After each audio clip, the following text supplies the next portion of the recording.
This animal is a plant eater or a herbivore. Come on, young lady. Native to Australia.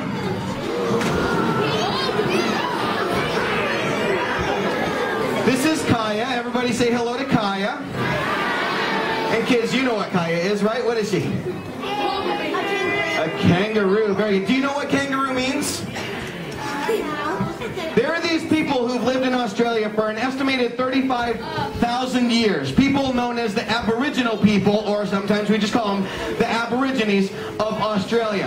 And so about 200 to 250 years ago, when modern Europeans from Spain and England and so on sailed their ships down around Africa and landed in Australia, they saw these animals. They're like, oh my goodness, what is that strange looking bunny rabbit thing over there? And so what they did was they went and they found these Aborigines. Same story as the pilgrims who came here and met the Native Americans, or who we call the Indians here. They're asking them lots of questions, and how did you grow that thing, and why are you getting sick from something that I just kind of feel bad, you know, the colds and so on. All these different things as we meet these new people, and they ask the Aborigines, what in the world are those strange hopping bunny rabbit-like things over there?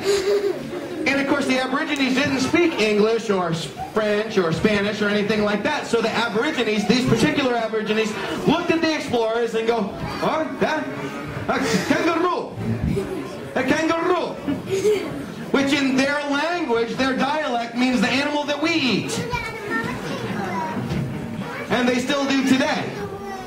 Eat kangaroos. Now, as we have kept track of finding different animals like this, scientists, modern scientists, give them a specific name.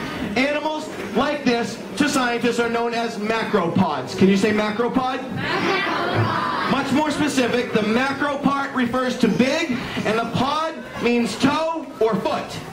Right there. That's what the macropod is. You guys, this is actually scientifically Bigfoot. Go ahead and take your picture, quick. Hey, you guys just met Bigfoot. It's a real sighting. We haven't proven that the other one exists, so these are the only real Bigfoots. But we found out that there are actually 58 different species of kangaroos, or macropods. And if I had told you I was going to show you a kangaroo, most of the little kids in the room would have expected to see something as tall as me that's ready to box. But actually, half of the kangaroo species never get any taller than my knee. In fact, it's really only two, the red and the gray kangaroos, that get as tall as a person. And they come by many names. The littlest ones are called potaroos. There's some that stand about a foot tall called pademelons. And 13 of the different species, of which this is the largest kind, are known as wallabies. And Caya here is known as the Bennett's wallaby, or the red-necked wallaby. And she is one of the macropods and marsupials that we have at the zoo. Do you guys know what... Sorry, I just threw that word out. You guys know what marsupial is? Yes. Oh.